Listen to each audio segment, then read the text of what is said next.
Just to let you know, this podcast may contain some offensive/explicit language. If you don't like that type of stuff, then you simply don't have to listen. But we've given you your warning. Hope you enjoy. Hello, welcome to another episode of the Nash Tackle Off the Hook podcast. I'm here with Jacob. Nice to see you, mate. Thanks, mate. Nice to have you in. Just to set the scene a little bit, you will notice that there is no Dan here today because he has the pleasure of being Daddy Yeomans now. Congratulations to him. Yeah, congrats, Dan. Little girl.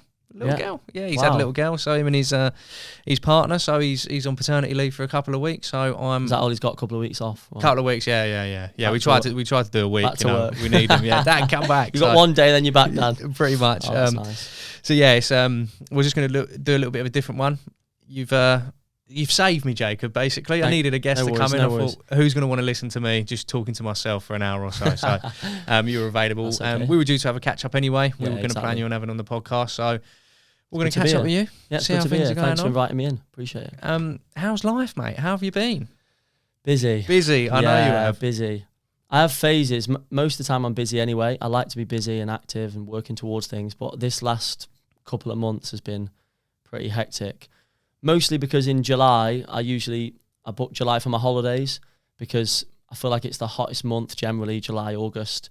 And I usually avoid those months for like heavy campaign fishing. So that's when I can take my foot off the gas. So yeah, I book my holidays around them months. But then obviously life carries on around the holidays. And obviously I've got the tackle shop, trying to get out fishing. I've got loads of videos to edit. I've got about 4 or 5 videos that I've filmed that need to go out on YouTube as well. So yeah, things are just pretty full on at the moment with everything. And when I get back from the holidays, I'm like, oh my God, I'm now a week behind on all the stuff I needed to do. So yeah, I know what you mean. You can sort of take yourself away, but the world doesn't sort of spinning, does it? But exactly. I know what you mean. Like especially with fishing, because it can be a little bit. Although post spawning, generally you think the carp they've done their business. Yeah. And that's the time of the year when you think they're hungry. You know, they need the energy. I find, I don't know about yourself, but after sort of the first. Once they've spawned and they're all done and they got it out of the way, it can be a little bit weird for a little bit, for a week or so. A week or two, yeah. Just trying to get, but I don't think that's the worst advice. You know, obviously they can be up for a bit, but then once they've been clubbed a little bit, you sort of get that mad spell. Like I say, I think you have a week of them sort of recovering. They don't really know what's going on, and then you can club them. You know, you can put in loads and loads of bait. They're eating it like they're so hungry to get their energy back, and then I find they can go a little bit weird again, and it's a little bit up and down through the summer. I don't know what you found. I think it depends on the type of lake you're fishing or the venue choice. For me, with most of my campaign fishing being in the city, even despite now having a car, which I'm sure we'll get onto, most of my campaigns are still in central London. And obviously when you get in these hot days like today, over 30 degrees, whatever it's going to be, most of my fishing would be nights only. And it's so hot, just carrying all the stuff, getting out doing nights. It's just a lot more effort, and a lot of the time the rewards aren't any better. So I found, post-spawning you get a bit of, you get like a week period where they're knackered basically. And then you get like this hit spell where you can catch loads. And that's when I got out to catch 22 last time. Floater fished, and then you can go out opportunist fishing in London as well and catch a few off the top and that kind of thing. And then they get clubbed heavily, and then obviously then it's super hot, and then it's mostly stalking opportunities and surface fishing and things like that. But like doing like sort of 2-3 day sessions when it's 30 degrees is harder. So that's why I book my holidays in them months. And then when I come back, you're now getting into, September, October, which is probably my favourite times of the year other than, April. So, yeah, it's like with that hot weather as well, what I can liken that to is sometimes you go France in the middle of summer. If you ever look for a French venue, we're looking all the time, and some of the dates that are always free are like end of July, middle of August, because so hot. 45 big, well, we can get up to like mid 40s in worst case scenario, and then you're really sort of looking at your morning bite spells and then your evening bite spells. It's midday, you're just sitting there boiling. I remember we went to Abbey Lakes, me and Finn, a few years back, and we had the drone up, and it was really hot, and we could see this carp in like a little hole in the weed, and it didn't move for like 2 days. It was just basking in the weed, and that is not a carp that is catchable. You cannot catch it. So, and I think everyone wants to catch in the day as well.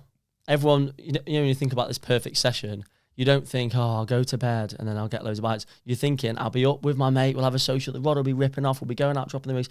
But a lot of the time in the summer, you're not getting that. Like you say, you're getting the first light bites and you're getting the last light, and you're woken up through the nighttime hours. But midday when it's roasting hot, you're not actually catching that many. So I find just, choosing the right time to get out and do 2-3 day sessions, especially when I'm filming as well. The time of year is really important. And like I say, just that, chill out. Don't get me wrong, you could go to certain venues, maybe rivers, or places where the fish still get the heads down because they're competitively feeding, and you can have it off and love it. But for me, it's just, it's not the best time when it's scorching hot unless you're surface fishing. So. Yeah, it's being clever with it. And or zigs, depends on what you're doing. But in the city, you're not fishing zigs and floaters on the canal. So no, not quite. A little bit different. I'm not. Sure. I've never done it. That sort of that urban style, central London type of fishing. I've never had the pleasure of doing. But I think the most important thing is, like you say, pick your timing right. Have a plan. Make the most of the times, the morning, the evening, the floater fishing if you can. Yeah. And then, you make the most of it. But speaking of hot weather, in terms of what you've been up to, I know we've been having a few chats and that. Where have you just come back from? Was it Jamaica? Jamaica. So was that hot over there? Wasn't too bad actually. I think it was about 32. So the same as what it is here now, because we're having a heat wave.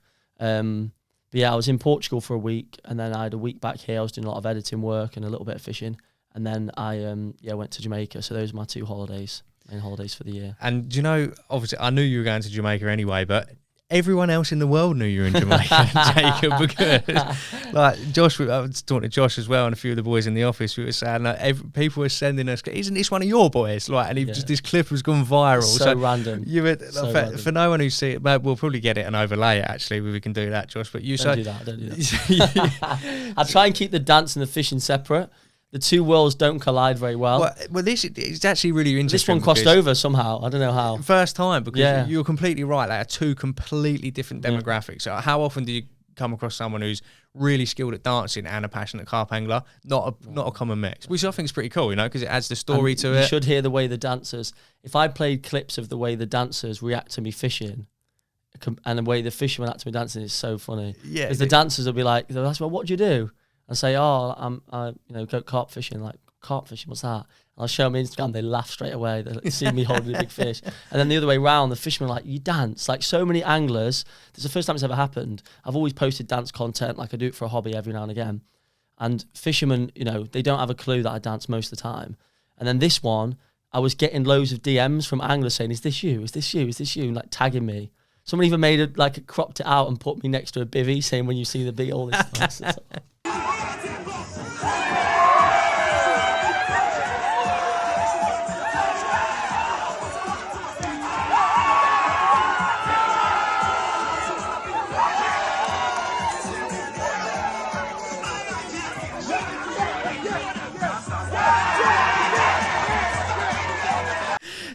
So what was this about? Because for anyone outside looking in on that video, I would have just assumed you were just on a holiday and you just popped along and you just got involved in a dance competition. But were you actually out there for a little bit of a dancing? No. So I literally just went to go on holiday. So my brother-in-law is Jamaican. So we've been there before. My sister got married out there.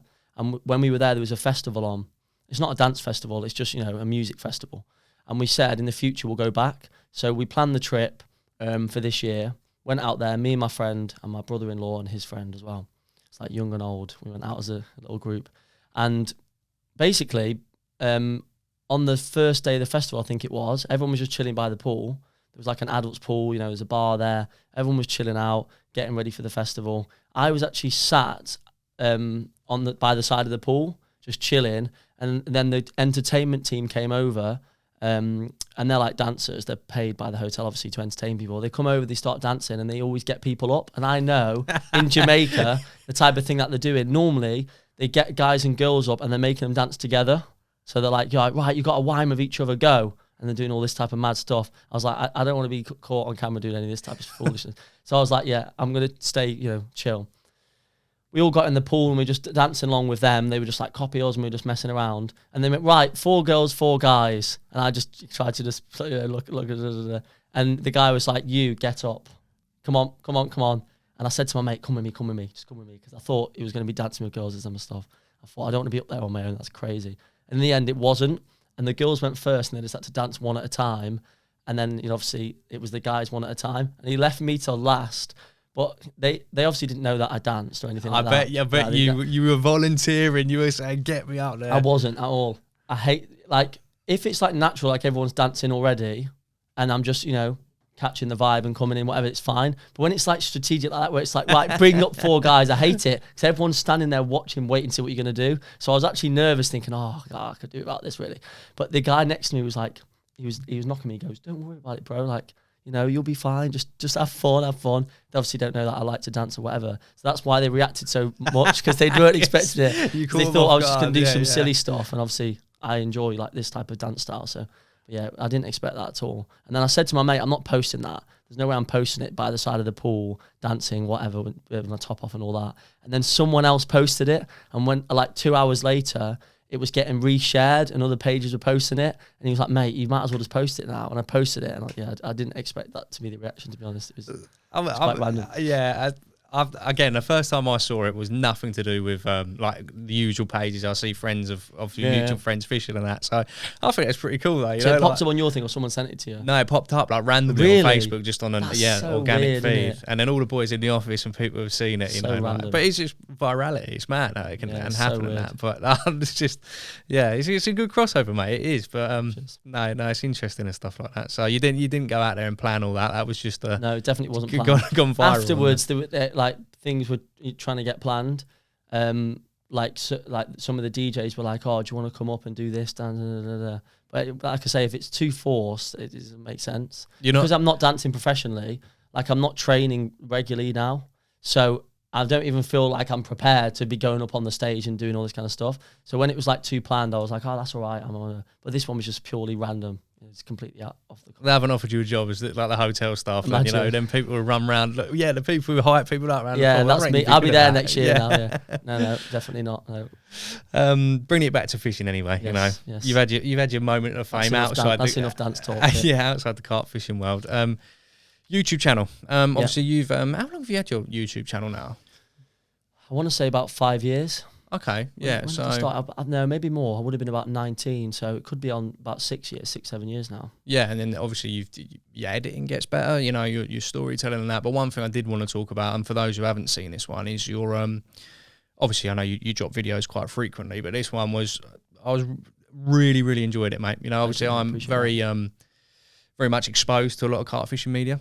Yeah. It's my job. I literally sit and there's obviously so much content available online these days. But that one I sat down on, I think it was a Sunday evening actually, it just popped up, and then like the storytelling, really, really, really enjoyed watching it. So yeah, credit to you on that one. But the island campaign, that common, that footage from again, for those of you who haven't watched it, go watch it if you haven't. But I've always, because you do it perfect, you know, you give people a taste of what's to come with the little teaser at the beginning, and that was enough for me, mate, because obviously I see that boat battle, but when the whole story leading up to it, but what got me buzzed the most is when you're in the boat, gin clear water, the plan come together, so you because you found this tyre, wasn't it? You'd seen it, you went out in a boat, you'd finally seen it, and then you change your tactics. And this is quite interesting, actually. Maybe we can talk about this from a tactics point of view. So you were catching quite regularly from another spot. Yeah. You put a lot of work and pre-baiting into another area when you were fishing the island. But then because you'd seen this big common in an area where you hadn't been fishing, so that turned out to be more important to you than sticking to your guns in the work? Was it because obviously you know, it worked out for you because you saw it, fish where you saw it and you caught it. But would you generally make that move? Is that something you do? I don't think it was necessarily, obviously location is key, but I don't think it was necessarily I moved just because I'd seen the carp, because I had seen the carp multiple times on the other spot as well. Oh, you had seen it? Not going over it necessarily in the boat, but it had been caught from that spot multiple times. And when I was getting B-roll, even for example, flying the drone and getting B-roll, every single carp in the lake was in that bit. Right, okay. Every time. Yeah. So I knew it was there. I knew it had been there. But on this occasion, every time I went there, it was different. The first time I fished it was spring, lost that one pretty quickly, and then someone else was fishing the swim, so I left it till the autumn. When I came back in the autumn and went on the island, a lot of the weed had died off, and this bit of the lake where it's slightly deeper, I thought, you know, it's a really shallow lake, not good for the autumn, but all the fish will migrate to this area where they spend most of the time anyway, and it's slightly deeper. And hopefully I'll, you know, get away without the swans picking up the baits and things like that. It was just an absolute nightmare, and I caught one in like 14, 15 nights, maybe even more than that. So it didn't go to plan at all, but all the fish were there. They were all flopping out at night, so I knew all the carp were there. But they just didn't want to feed because of the drop in temperature, and it's like it shocked them a little bit. So when I came back in the spring and fished to that same area, just casting singles when the lake was, clear, void of any weed, and caught like 6 or 5, whatever it was, on that first session, I was like, oh my gosh, it's crazy. And I would have just kept doing that if I was picking off the odd bite. But then they told me it was closed season. So I didn't know, so I had to pull off again. I was like, oh, I've got to wait till next year. And just for people who don't know, there's very low stock, isn't it? There's like probably 18 carp max. And how big was the lake? Is it 7 acres? Okay, so might have been a bit bad. Is it bigger than that? It could be. No, it's not 7. It's a low stock. It's a decent lake, low stock venue. No, I think it's 13 acres. Okay, actually, yeah. So just over a carp an acre. Yeah. But I don't know because I've caught about 10. And when I was out in the boat, I'm seeing the same fish. So I'm saying, there's a few more than what I predict. Mm-hmm. And I've seen pictures other people have caught and things like that. But yeah, it's low stock, less than 20 carp. But yeah, when I went back that second autumn, I went a little bit earlier because I'd known from the previous year that temperature drop, the lake went dead. So I came back in September instead of at the end of October on this second year.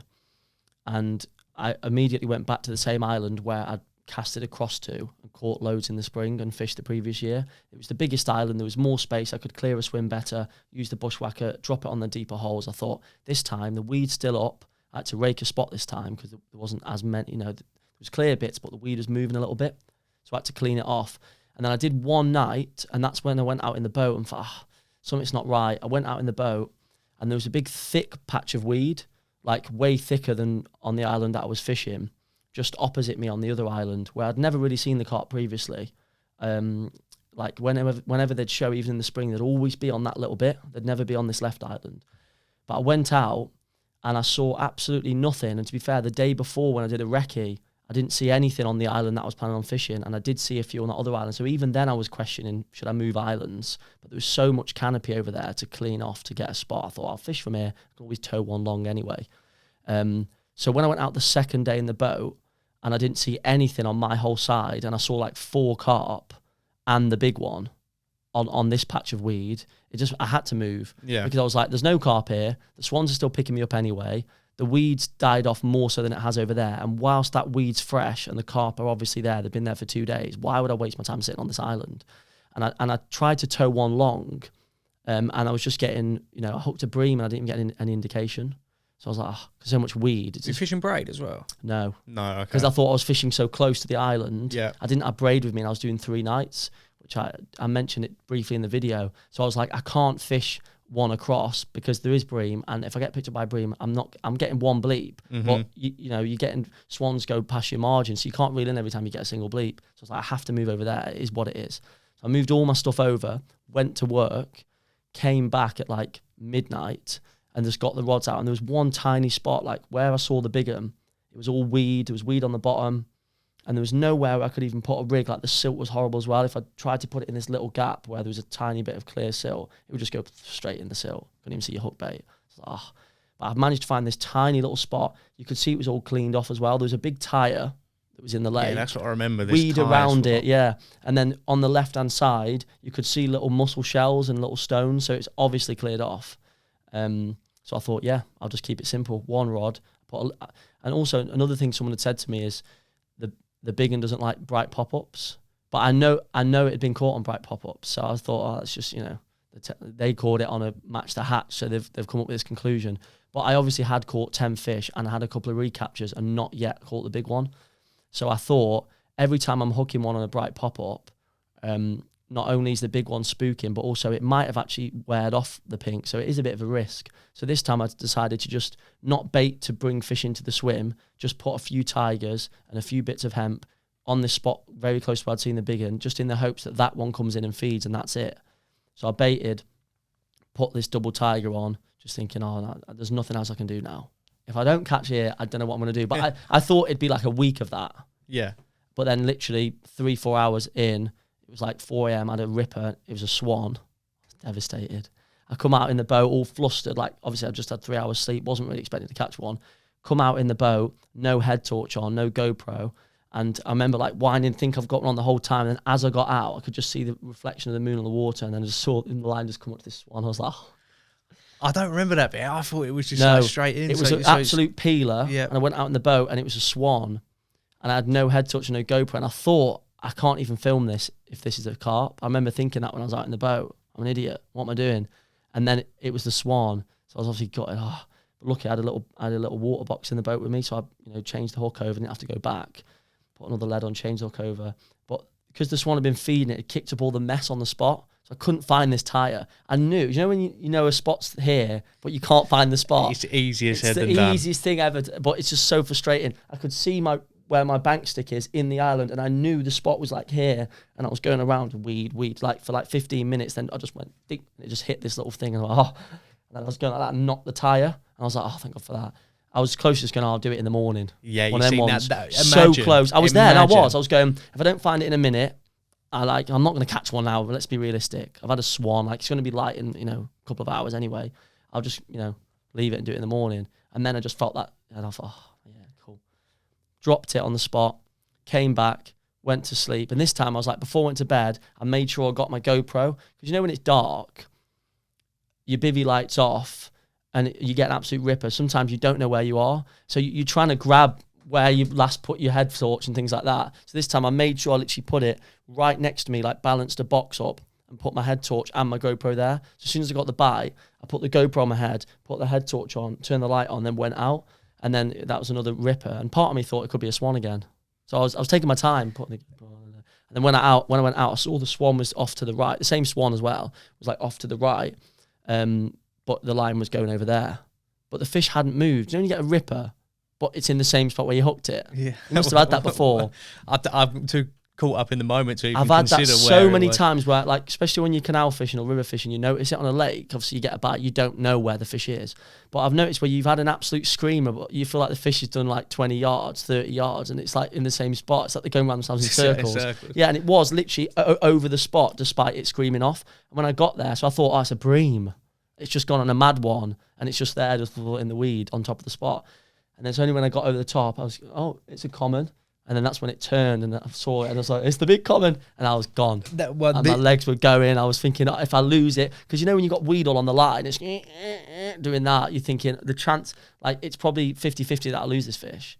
And I'd done so many nights and so much effort, and I thought, I must land this fish. This is what I lived through it. The footage that you managed to capture, that's why I think I enjoyed it so much, because obviously it's a typical campaign video. Yeah. Great storytelling, and then it comes to this that the ending, everything you've been working for, but the fact what you've got on, it makes it worse. It makes it a million times worse. Yeah. So you're living it through you in that, in the sense of like, I'm feeling it. I'm just thinking, oh mate, do not come off. You cannot come off now. Like when you've got the one, because we put a clip on one of the first podcasts we've done of this new series of a young lad who spoke it into losing it. So it was like, that's his target. I can't remember what the name was, the carp was, but it was just like, that's the big one, that's the big one, that's the big one, the one I've been fishing for. And he's going, the hook's going to pull now, and then the hook pulls. No. I don't know if you've seen that clip, but, and I was thinking about that because I didn't know, what would you do if how much would that affect you if you knew what fish it was,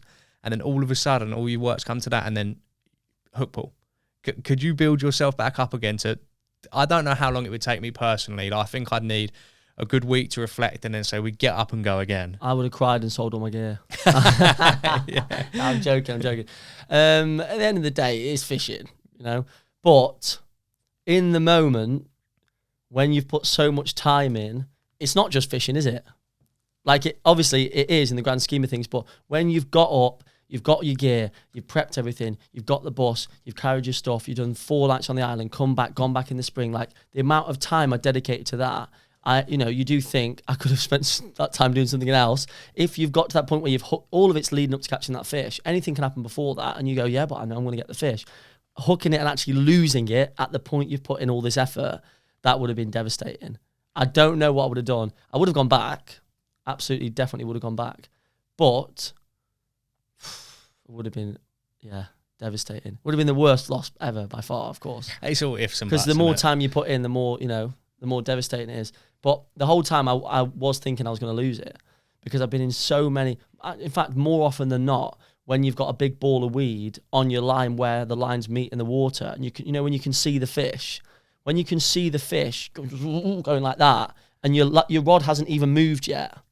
You know what I mean? Because the line's going into the It's going to be nervous now, yeah. And all, you know, most of the time, when you see that, that's when it goes, oh, and then it goes out of shot. Or, you know, it disappears and it's come off. Like, more often than not, that happens. So, and it did that 100 times underneath. Like, the video, I cut it to like, I think it was, the flight footage was 2 minutes 20, something like that. It was like 9 minutes. So I cut out, I just kept the best bits, you know, where it was coming up by the boat, but it came up so many times and then just went off again. And I was like, oh, and every time it was, you get it back a little bit. Oh, it was horrible. It's when you don't have direct line contact. I found that out this year. I didn't have that at all the whole time. Yeah. Horrible. Credit, you know, sometimes with your name's on it, your name's on it. Yeah. But yeah, and how big was it? It was a lovely comment. £46. £46 comment. You know. Yeah, I was buzzing. Yeah. It was the best comment I'd caught. I knew before catching it, you know, the size of it and how it looked. It was one of the best fish in London for sure. Definitely in terms of commons. So yeah, credit to you, mate. I knew I needed to catch that one. It was one that was like, it'll either die or I'll catch it, kind of thing. Yeah. So, I like that. I think it was Adam Penning who said there are 3 outcomes. Yeah. Either I die, the pipe dies, or I catch it. I love that phrase. Yeah, no, it's good. On that trip as well, there was also, I remember the funny story, because it's sketchy fishing in London, of course. Mm-hmm. I don't think I could do it. But, you know, like I hold my hands up and say I don't think I'd feel particularly comfortable doing nights in areas where are a bit notorious for being a bit dodgy, just because I wouldn't settle and I wouldn't enjoy myself. That would be the main thing.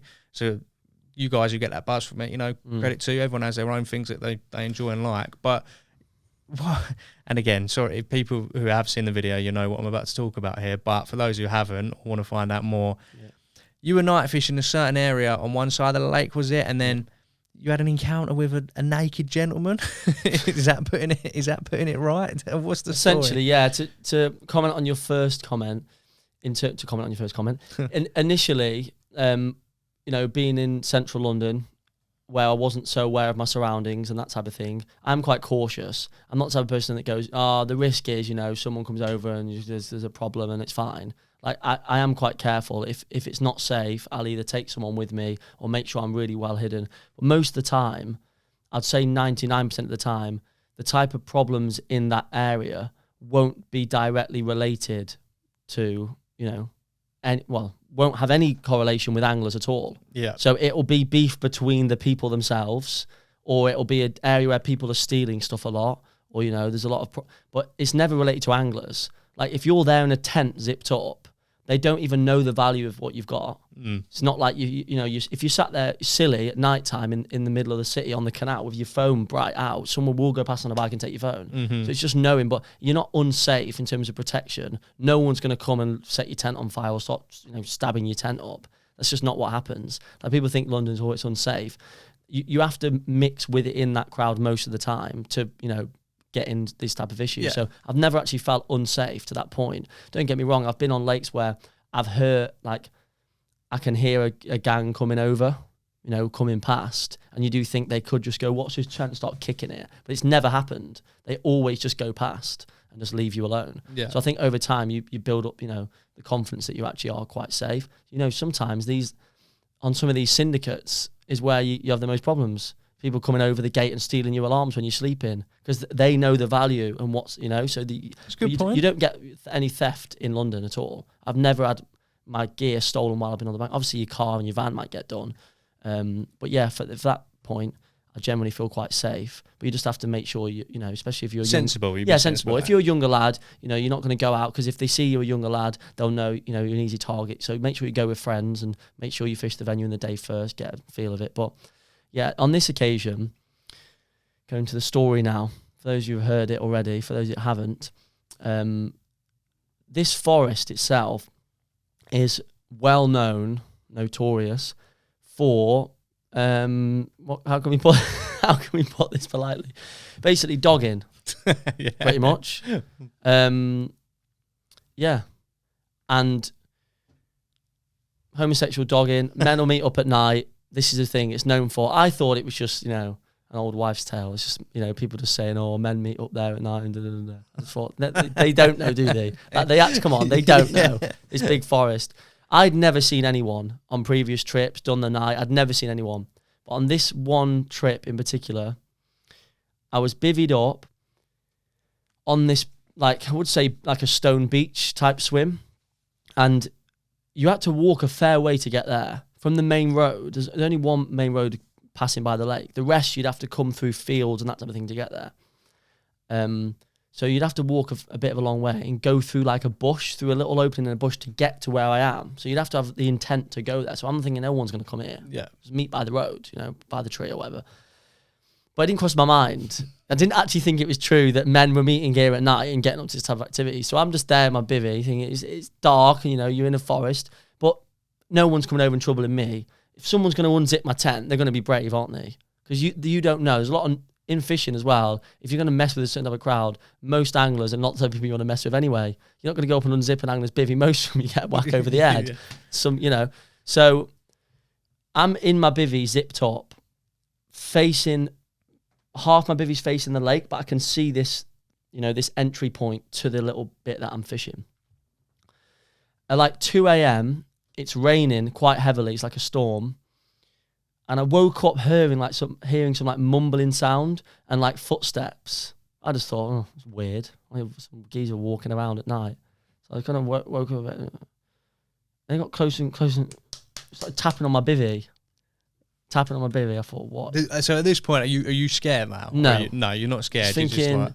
nah, because if someone's come with the intention of, robbing your stuff or just beating you up or, whatever, even more sinister stuff, they're not going to start tapping on you. Maybe they'll tap on your bivvy. Say, come out for a chat, mate, and whack you over the head. But they'll probably just start, ripping your bivvy and trying to undo it. And straight into it. And at that point, yeah. So you do feel weirdly safe in a bivvy, I think. Even though you're the one stuck in this boxed off thing, they've got to take it off the ground or unzip it, and then they're exposing themselves, because if they unzip the bivvy, they're right there kneeling down. So in that sense, I always feel more safe than if I'm just standing around in the in the forest in the dark. Someone could just come behind me. So I was there. I was thinking that's weird, and he was tapping on my bivvy, and he was like, I was still half asleep. So I thought I heard footsteps, but weird, and I was still sort of sleeping. And then when he started tapping on my bivvy, I was sort of waking up now. And then he literally point blank said, "Do you want a blowjob?" That's what he said. Well, I was just mentioning straight to the point. Like, that was very straight. Sorry for the kids watching. Bleep that out. But he basically said, "Do you want a blowjob?" And obviously at this point, for 2 seconds, I was in complete silence. I thought you were about to say for 2 seconds I was considering it then. I thought you were going to say. Imagine. Yeah. No, for a couple of seconds, I was thinking, what do I say? Not yes or no, but whether I'm like really assertive and like piss off kind of thing, or just, and I don't because I don't know if this geezer's an absolute psychopath or not. Turns out he probably was just going there because he thought I might have been at this meeting point. I was clearly at the meeting point with a tent up, looking like I'm doing some glamorous type of dogging setup here. I've got a tight line camo pro for some dogging action. Anyway, he's come over. He said, "Do you want a blowjob?" And I've just gone no. After 2 seconds, thinking this could be bad here. I've just gone, it could be, you don't know what this type of person this is, coming over at 2 a.m. So I just said no, and that was it. When I was lying there in silence, I was still lying down at this point when he tapped on my bivvy, and at first I was thinking, should I just pretend I'm asleep? So that's what I was doing. I was lying there in silence, thinking, do I just tell him to get lost, or do I just pretend to be asleep? But then I think he asked again, so that's when I said no. And then he just didn't say anything and just walked off. And I thought, okay, not a problem. And then when he walked off, I heard him talking with someone else. Like, so he obviously, he thought I was somebody else or come to meet someone, or this was the meet-up point. And then he met up with this other guy who weirdly was already in the bush. That's the other thing. Makes it even worse. He'd obviously come before. There was like this, if you go around the corner slightly, there was like this, I think you could enter from the other bit as well. So I'm here, you can enter from this point, but you can also enter from almost behind me, but then you'd come into this little alcove where it looked like a bit of a crack den, basically. Like, needles on the floor and all this type of stuff. And obviously that's where they'd meet up, but he passed me on the way and saw the tent and thought his mate had brought a bivvy because the rain. Or for a bit of privacy for once, spice up the experience tonight. But basically, they were in there. I could hear them mumbling and stuff like that. So then I obviously couldn't sleep, because then I'm just thinking until these two guys disappear, I can't sleep. But it's not really great. I'm not going to go out there and sort of get lost, guys. Join in. I didn't want to go out and say get lost because you don't know how it's going to go. So I just thought I'll just stay here and just, pretend to be asleep. Not pretend to be asleep, just lie there and wait for them to disappear. But then I actually fell asleep. After like 20 minutes, it's raining as well, so it's heavy rain, so I can only just faintly hear them. It's like 2, 3 a.m. And then I actually fell asleep. And then I woke up again, because I'm on high alert. I woke up again to the same pitter-pattering footsteps. But this time, I had a mozzie mesh up, but it's dark. So there's a bit of moonlight, that's all. So I didn't look the first time, because I heard him when I was half asleep and he knocked, and that's what fully woke me. But this time I fully woke to the footsteps, and I thought, I need to know what the hell is going on here. So I was lying in my bed chair. I was lying in my scope bed, and I remember I had to lean forward a bit to get past, the solid section of the bivvy to get to the mozzie bit, and I just zipped it up slowly.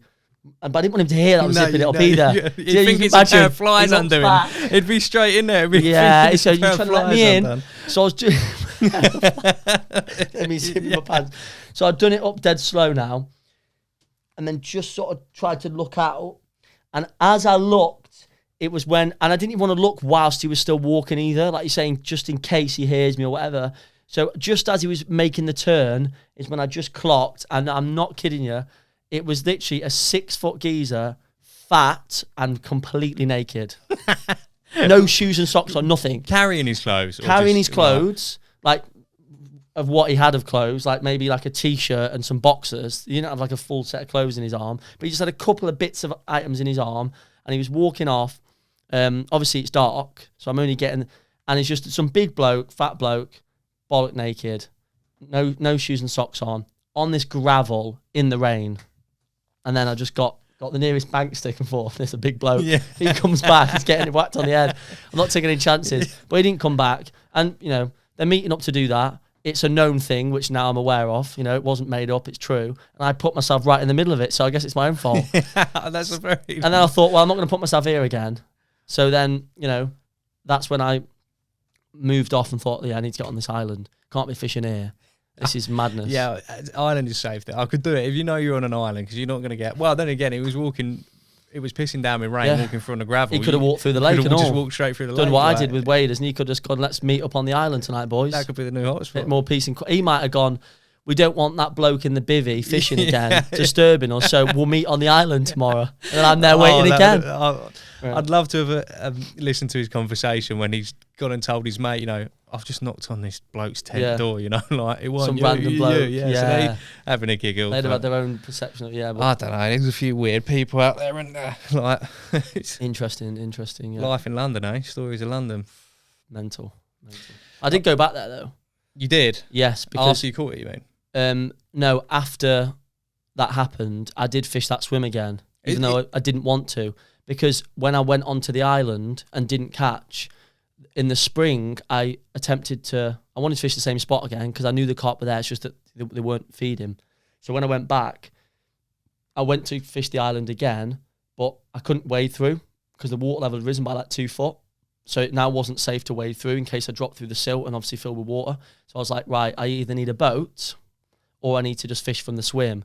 And the boat, getting it on the bus and all that, it just seemed like, an arduous task. And I thought, I'm not able to bother with that.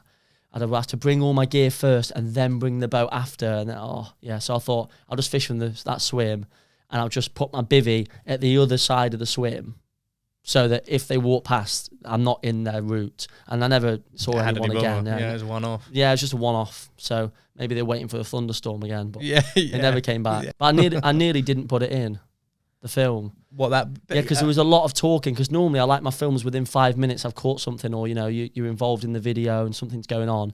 And this one, it took me 10 minutes to get to the point of catching the first fish, which I don't like, because I feel like people might start getting bored. So I was trying to keep the attention rate up by keeping the video engaging. And this was another story that was added to the already in-depth, monologue of the campaign itself. So I took it out and I sent it to Henry saying, should I keep this in or not? I asked a few people.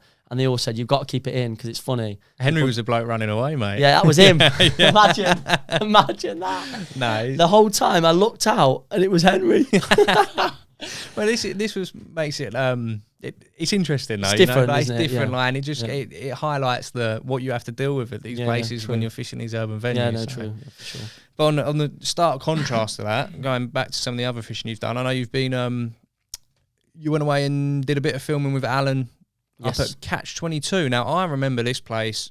I say I remember it. I remember the name of it years and years and years ago, but I haven't actually caught up with the lads in the office too much about this in terms of what was happening. But you headed up there with Alan for a little bit of a scopey type edit, a little bit of a video. Yeah. So originally, I think me and Alan were due to go somewhere else and make a video together.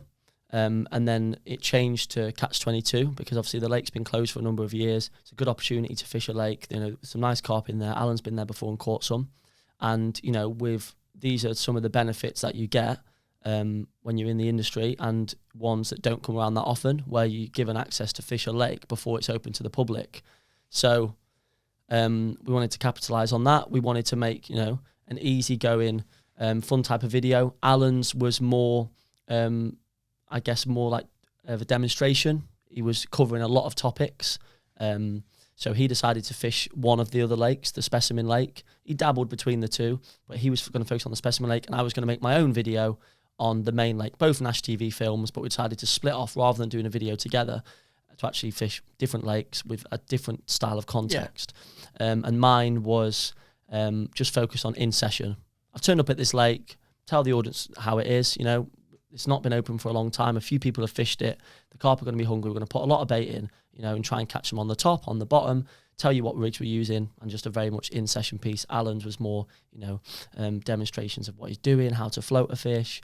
So yeah, we covered the two videos. We mingled at times, you know. He came onto the lake I was fishing, did some floater fishing, caught loads, caught a really nice one from the other lake, but I won't give you too much away. But yeah, it was a really good trip. It's probably the most prolific trip I've had over the last couple of years, because I couldn't keep a rod in the water. Surface fishing and on the bottom, or a bit of both? Surface fishing and on the bottom. Obviously, surface fishing normally can be more prolific during those spells when they're really feeding. And there was a point where I was saying there could be 3 of us here fishing, and we wouldn't be able to, like, you know, catch as many fish as what are out there feeding. Sometimes, you know, you get the odd one coming up and feeding. This time there was like 10, and when I was playing one in, there was still 10 feeding. It's like, this is crazy. But it was hard to keep going, because you're not sleeping that much. And then when I baited a spot in the middle and put 2 rods on the bottom, I was getting double takes. So it was mad. So I caught as many as what I could, you know, and a lot of them around similar weight. I caught a few about 26, 27 pounds, which would have been 30s the right time of year, just post-spawning. So it was a really good session. Felt like I couldn't put a foot wrong, but at the same time, I was using methods that, you know, I was really confident with. And I tweaked a few things which really helped. Like I was using wafters at first, and I didn't get a bite for like 45 minutes, and I caught a couple of bream, and then I changed like 3 tigers, and then I just caught carp after carp after carp. So I think, like, you can't use tigers as feed bait, but you can use them as a hook bait. And I think just having that bigger bait on was actually not just avoiding the bream. I think the carp actually going for it more. Yeah, so you weren't. So it wasn't just like I was getting a bite no matter what. Yeah. You know, it's like it wasn't just complete, you know, runs water, I was flicking it and getting a bite. I was able to test methods out and change things. And I think it's nice when you're catching that many, you can tweak things, because sometimes, you know, you don't want to overthink, and you're getting a couple of bites throughout a session and you're like, yeah, what I'm doing is working. You don't really get time to test it properly. So I was able to test hook bait colours, you know, this style of fishing that I don't normally do, where you go into prolific waters and catching loads. Mm-hmm. But this one felt like a bit of a needle in a haystack, because it wasn't necessarily the type of water where you'd go and absolutely haul every single time, but it's because it's been left for a number of years and the fish are hungry post-spawning. The timing was perfect, the weather was good. I was in this little bay, all the weed was the wind was pushing in. It was like, you know, nailed it for that 2 days. I wanted to capitalise on that, and I felt like we did that quite well between us. So yeah, it's a good problem to have, isn't it? If lack of sleep is your biggest concern because you're catching too many. Yeah. And the cameramen as well. Of course, you know, with my good friend Bradders. Yeah. We have a good couple of squabbles on the bank. Yeah. And Brad likes, out of the videographers, I would say Brad is probably the most picky in terms of, like, he wants to be filming the most artsy, most, you know, inspiring type of thing. And the other boys, they'll just get on with it, you know?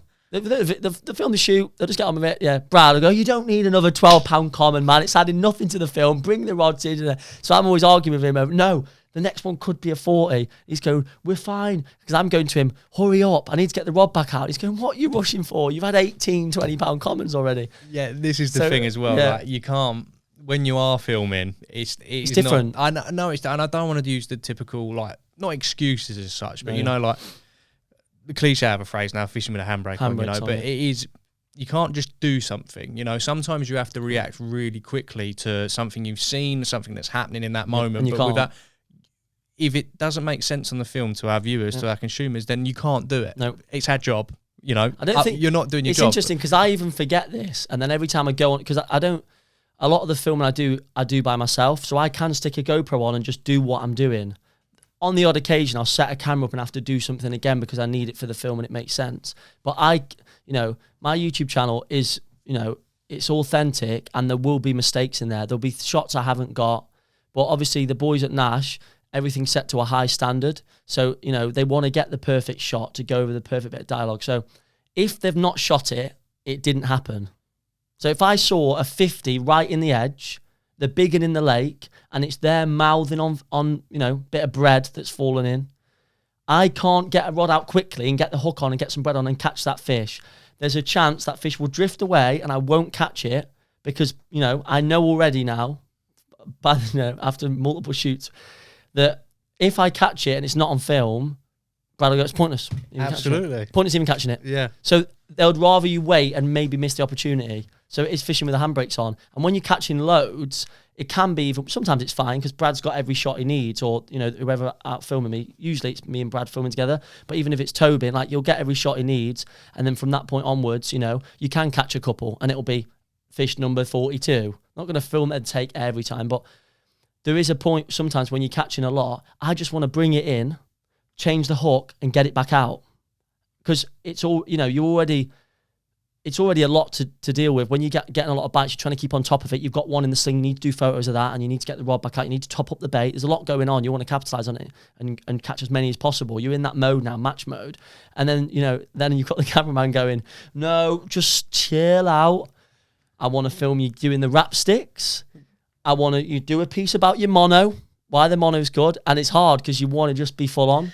You got to change them. I fully understand, you know, you got to, and it almost sounds like we're complaining. We're never not complaining. You know, not complaining. It's what it is. Very grateful for the positions we're both in. But it reminds me of a situation when, this was ages ago, we did the UK road trip film, which must have been about 6 years ago now. And I remember that it was when Dan was behind the camera rather in front of it as much as he is these days. Yep. And it's the only time he's really like snapped at me. Really? Because it was surface fishing. We were at Twynersh and like the opportunity was there. And I was like, can I cast out now? No, wait, no, Dan, I need to cast out now, you know, because like the feeding going, I'm going to cast out now. And he just went, fucking, don't fucking cast out, stop, you know, and he just like completely just got him. Really? At that point, yeah. Wow. And I think that was my introduction into the severity almost of how it can really mess up the production. You should see what it's like with me and Henry. Yeah, because I get it from, I understand it to some degree from both sides. I get the argument, you know, the level of quality of the filming I do is not the same as the boys at Nash. You know, you've got bigger cameras, you've got more going on, the audio's got to be perfect. Mine can be like, you know, there's the audio's all messed up and it'll somehow go in the film anyway. You know, for them, they can't pull that out because that's their, you know, they're professional videographers. I understand that. So it's a lot harder for them to get it right and the angler has to, you know, cooperate.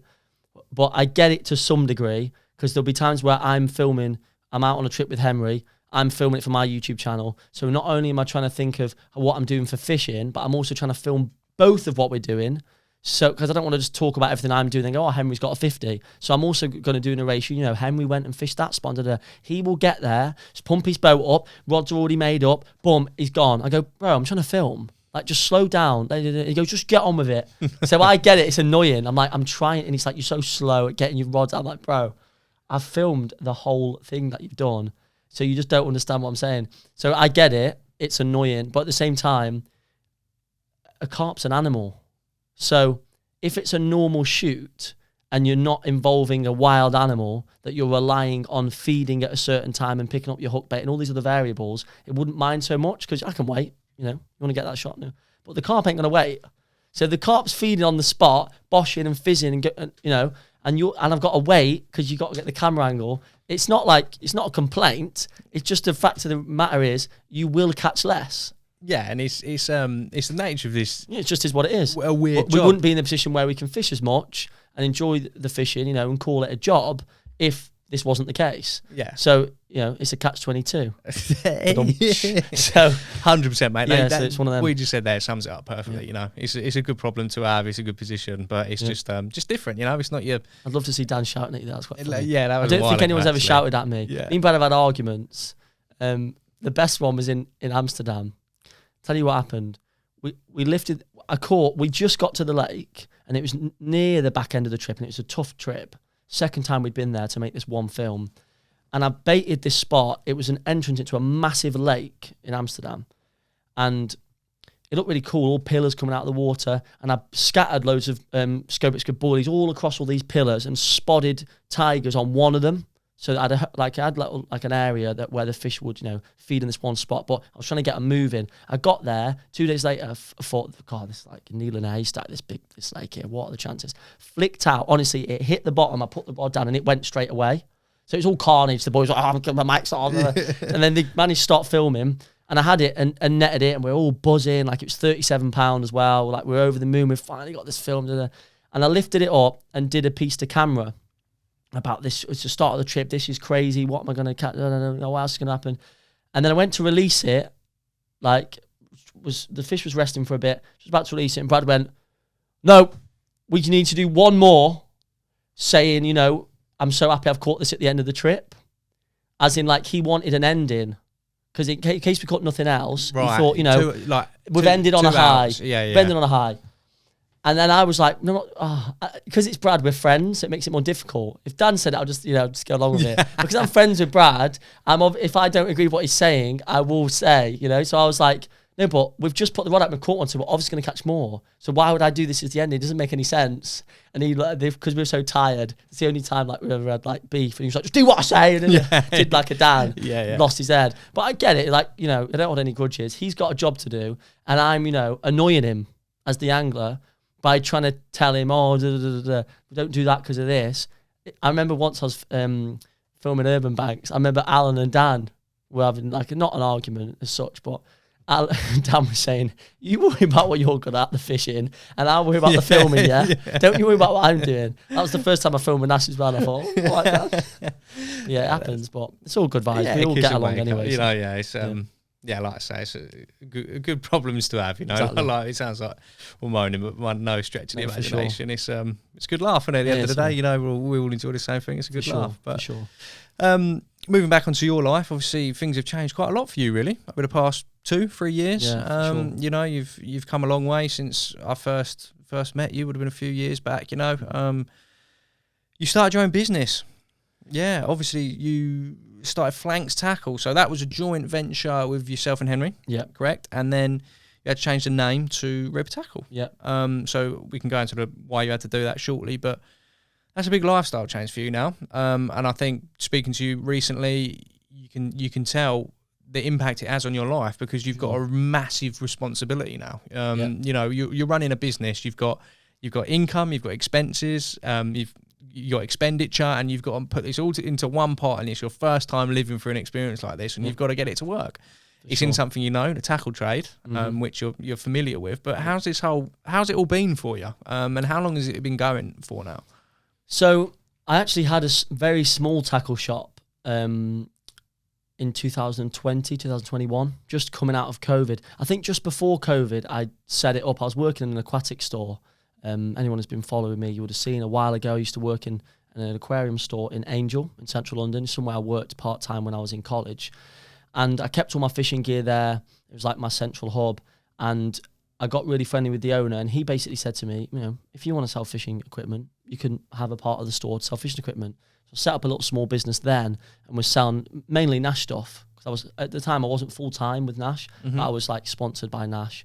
And I set up a trade account like any other shop, and I was buying Nash stuff in, and I was just mainly promoting Nash stuff. And then it grew quite quickly, and I started to sell a few other brands, and that's when it was going well. Of course, it's stressful. That was my first time ever having my own business, so there was a lot of things I needed to learn then for sure. But I had the safety net of it was in someone else's shop, and I didn't have the overheads of running the shop. he was in the shop, so I didn't even have to be there. All he had to do was scan the barcode, and we had a system where it'd show me the things that had sold from my account. So it was very different to having your own shop and paying your own bills and having your own staff, this kind of thing. But that was a taster. And then obviously I got the opportunity to work for Nash full time and close the shop down. Basically, I wanted to do it, but timing wise, like my dream was always to be a full-time angler. I always wanted to work for Nash. I wanted to make content, wanted to, commit myself to that. So then I spent a number of years obviously doing what I've been doing, making content for both my own channel, for Nash. And yeah, the time came where I always knew I wanted to set something up again, some type of business in the fishing industry. And because I had some level of experience in that, I thought I had something to provide to the fishing community. And I had some ideas that I'd feel like I'd regret if I didn't try. So we started off, I had the conversations with Henry as well. Obviously, we were doing a lot of fishing together. And I said, we both agreed that we'd like to do something together. We spent a lot of time together on the bank. We got along really well. And Henry also, around this time, he wanted to go down, the full-time angler route. It was a dream of his. Obviously, he's worked for Nash for a number of years now in marketing and things like that. And he wanted to go off traveling the world, as anyone would, going carp fishing. But he was obviously doing the best he could whilst working full-time at Nash and trying to make content for you guys, obviously Nash TV and his own channel. And so he said this kind of aligns with what he wants to do. He wants to go off, be more involved in the fishing space. And we decided to start, it was at the beginning, it was called Flanks Tackle.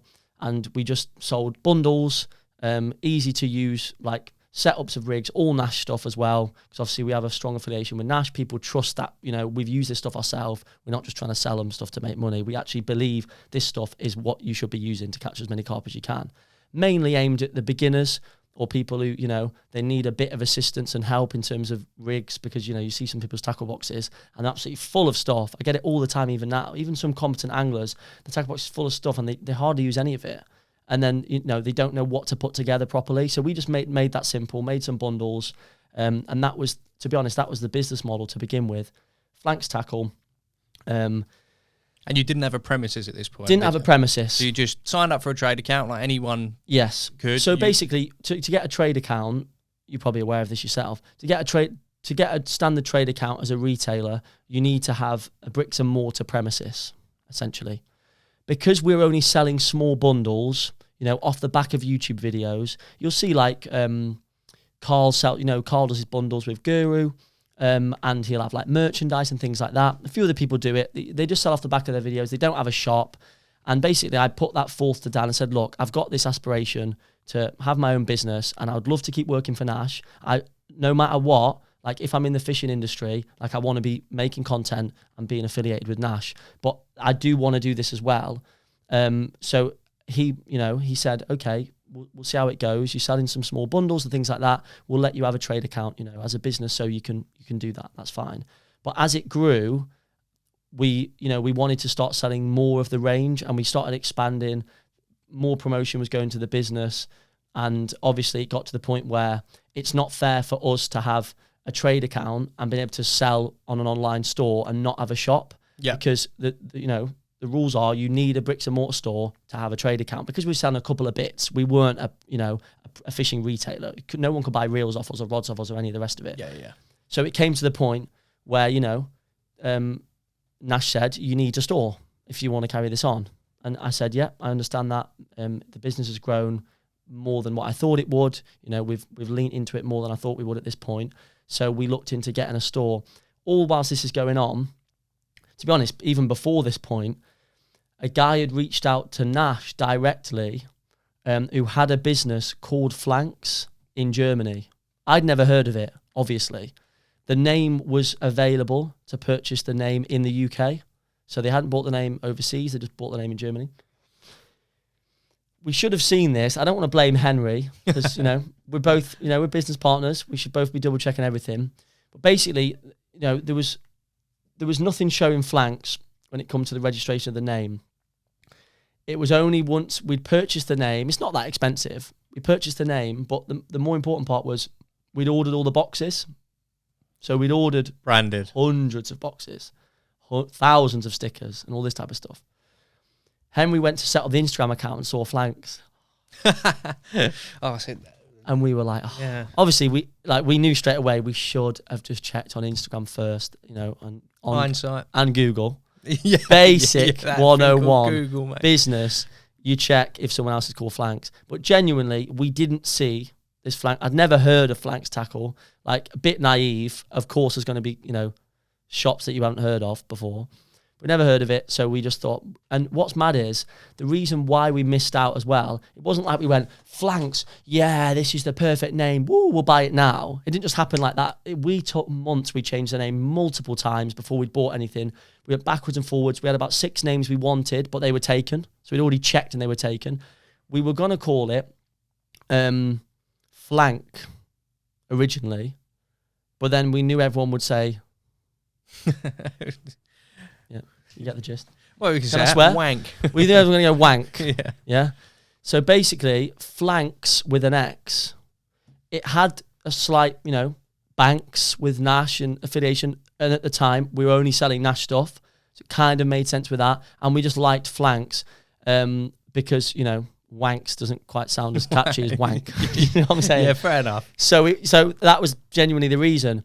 We checked flank. No one had flank. We liked the name and the ethos behind it and the branding and what we could do with it for a logo. So when we just decided flanks, the name's available. Yeah, we got it. So that's how it happened.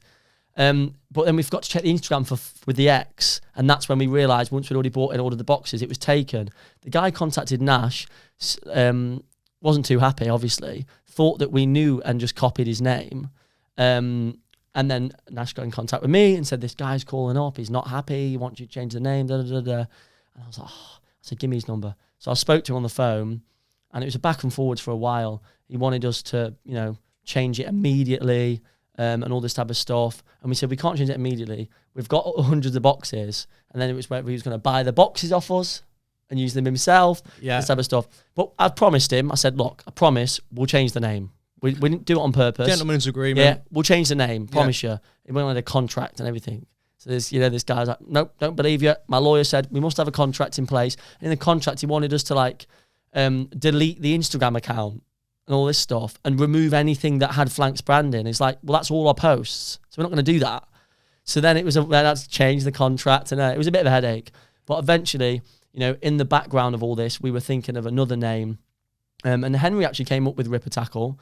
I didn't like it to begin with, but I thought, you know, it's catchy and people will remember the name. So that's one of the main things. You don't want to go, oh, what was that name of that thing Jacob Henry got again? Yeah, I'll give you that. Was it Horizon? Is it whatever? So Ripper, it was catchy, and I spoke to quite a lot of people, and they really liked the name. And it started over time. We thought about it for a couple of weeks, maybe even a month, and I came round and thought, actually, I quite like the name. And then we changed it all to Ripper and rebranded everything, got all the new boxes, and then obviously announced. We told the truth. We said we picked a name, someone else already had it. I mean, I think that's the best way to do it, you know? Like, it no point in saying, we've decided to change the name, we like this more. We admitted, you know, we wanted Flanks, but... You learn from that in the future. But is there any story behind Ripper, or was it more just what you alluded to there? It's just something that's quite catchy, recognisable. Yeah, it's catchy, recognisable. Ripper, like, you know, you say when you've got a bite, I've got a Ripper. Northerners do anyway. Yeah. You know, I've got an absolute peel, I've got an absolute Ripper. A Ripper, mate.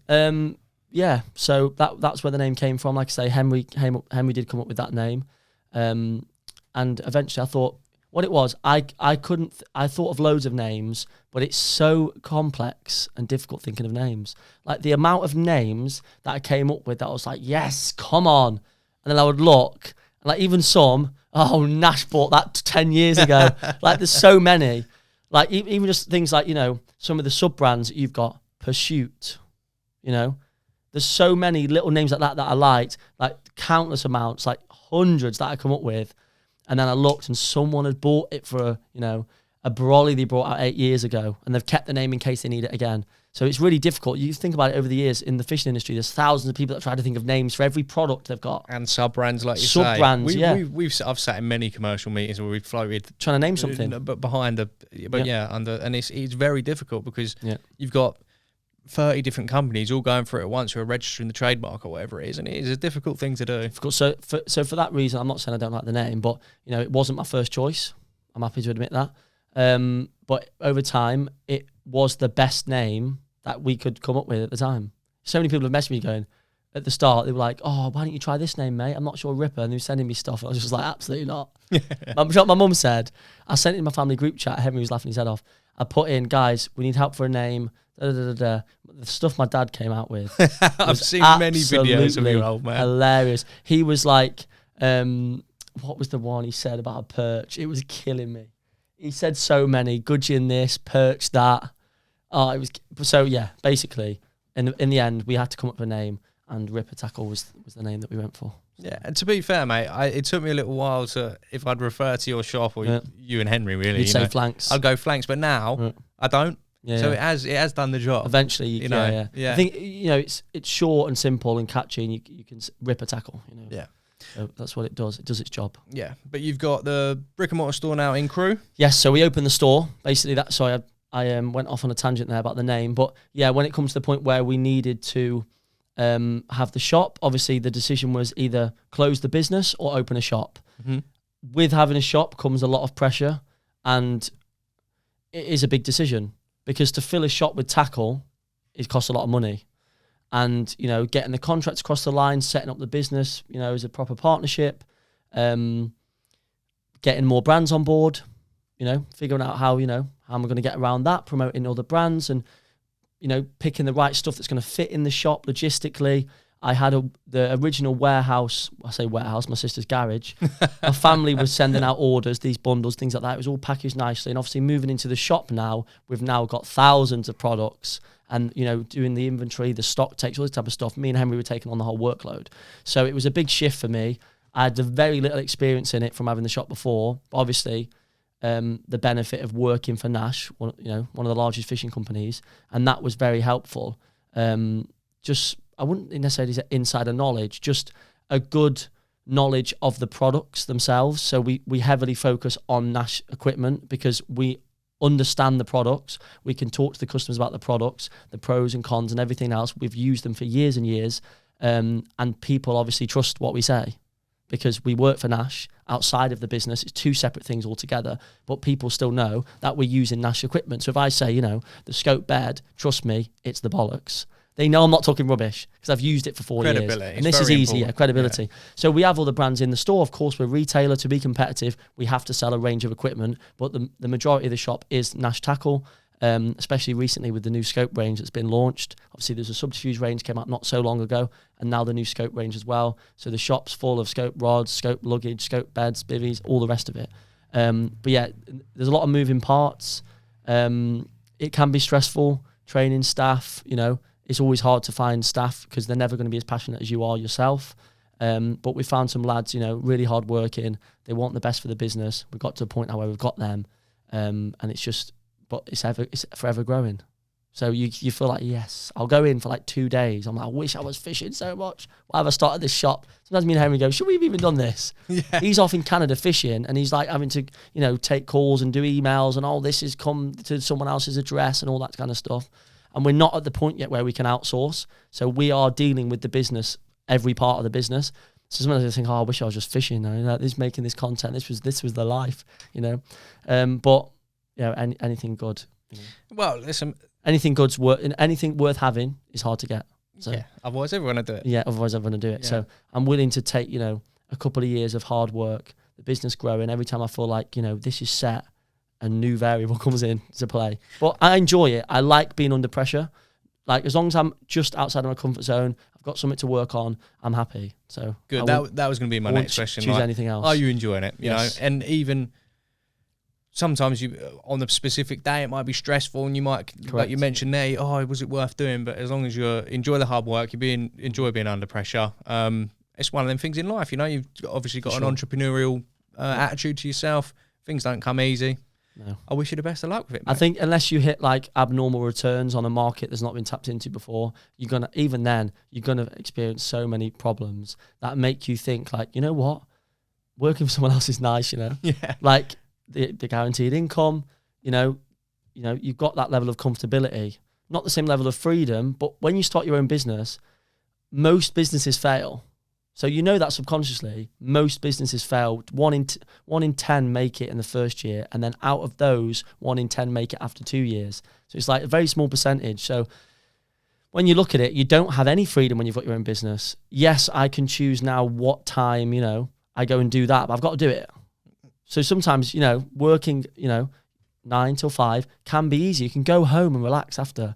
I'm constantly stressing about everything, and there's no time off, and, you don't manage your own time. You manage your own time within hours, but you're constantly working. So it's how long you're willing to do that for and what the risk is. And you have to know when to pull the plug. So you are constantly thinking, is this the right business idea? Are we going in the right direction? So it's a lot. So that's why that's last year has been the most busy year for me, both mentally and physically. But, the fishing helps at this point.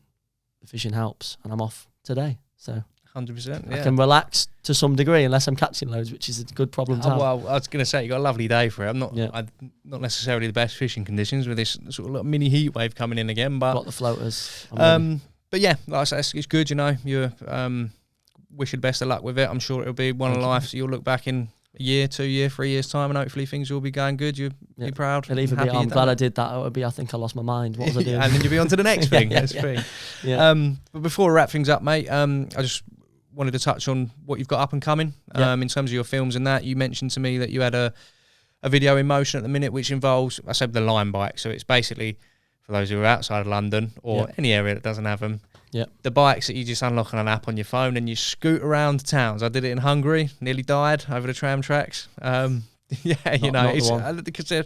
they're rapid and all. Yeah, they are. Yeah, people don't expect it because they're electric. God, it's hot in here, isn't it? It's getting there, mate. You look all right. I don't know. You're chilling. I'm boiling.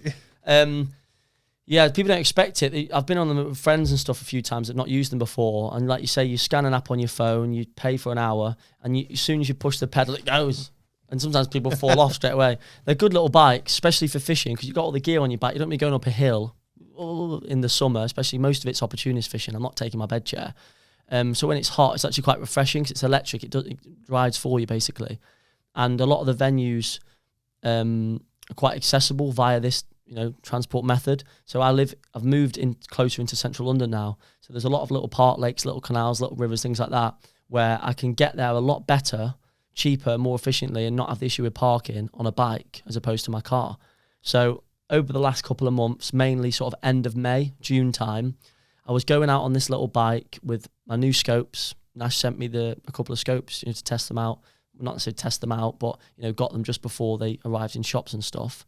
And I went out using them, and I had so much fun. Just catching them on bread, sourcing bread, floater fishing. I had stuff for the fish on the bottom. I just had a little rucksack with me and took the essentials. And I caught a couple of nice ones. I lost a real good one, which I'm devastated about, because that would have ended the film. The film needs an end. So I still need to end this film, but the majority of it's filmed. Henry come down once, got some shots for me. Brad got a few shots for me as well. I'm just driving through the city and pulling up at a park lake, parking the bike up. There's like little bays for the bikes, and then just going off with a little 6-foot setup, trying to find carp when it's hot. I really enjoyed that. So that film will be coming out hopefully within the next month. But I saw this.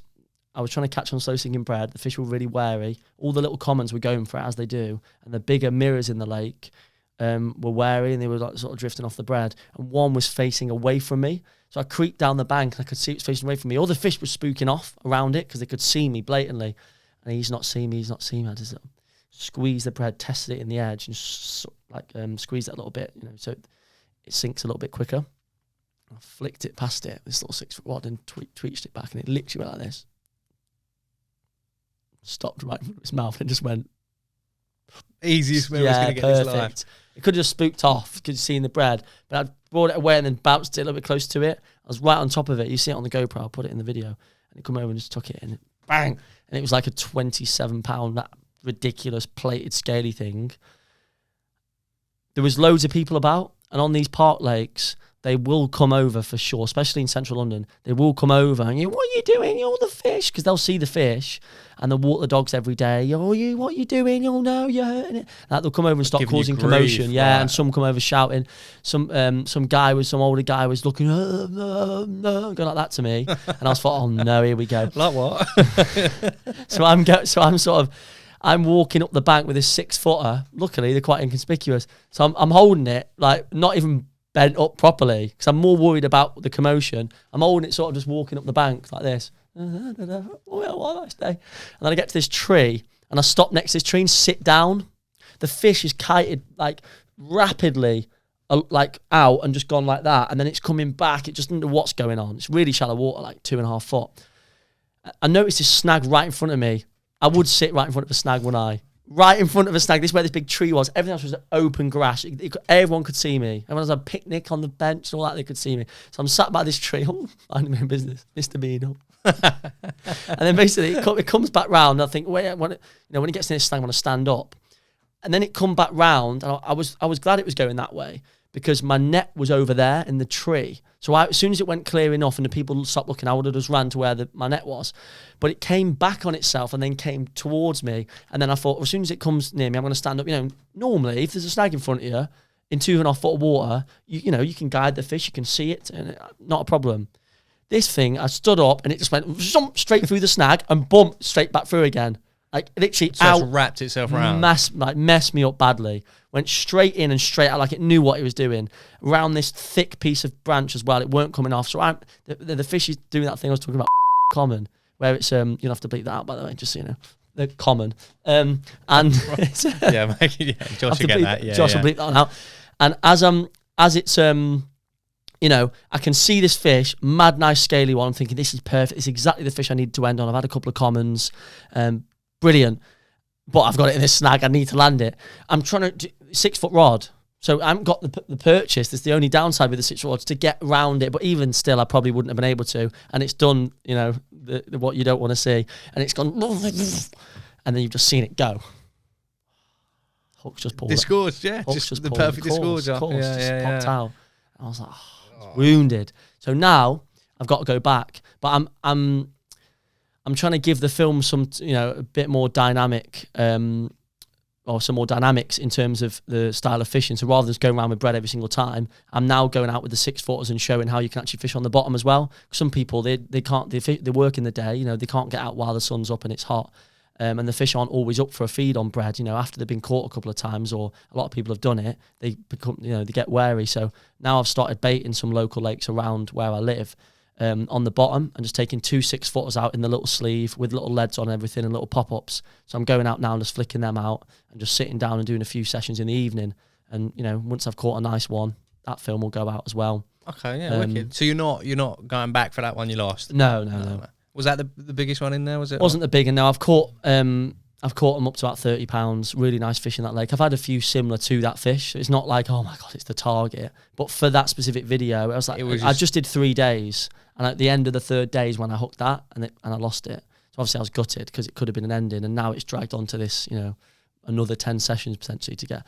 But I enjoy it anyway, so it's fine. That'd be good, mate. I haven't seen anything like that before as well. So I look forward to that one. So yeah, and then I've got quite a few other films that were shot a long time ago. One of which I waited because Henry was going there again. So we wanted to go there and film again before we gave away the tactics and what we were doing and this kind of stuff. What other ones have I got? Obviously the Nash TV ones, Catch 22, and also we filmed Underwater as well recently. Yes, yeah, which we spoke about. I was going to say that was with Alan, but it wasn't technically with Alan. Our sessions overlapped.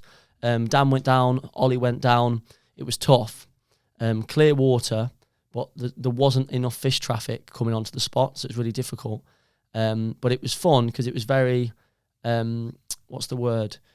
Like, for example, interactive for the angler because we were putting the cameras in, we were involved in all of that. It wasn't like a camera was set and we just came. Like the whole concept behind it, if I'm allowed to talk about it. Yeah, we spoke with was the angler on the last episode. Obviously, the angler is picking the spot that they would usually want to fish, providing it works for the underwater camera and it's not too deep and it's not too silty. We're going out in the lake and we're dropping the cameras ourselves with the videography team, and we're seeing bait here. So that was really fun. I only had 1 day, I believe.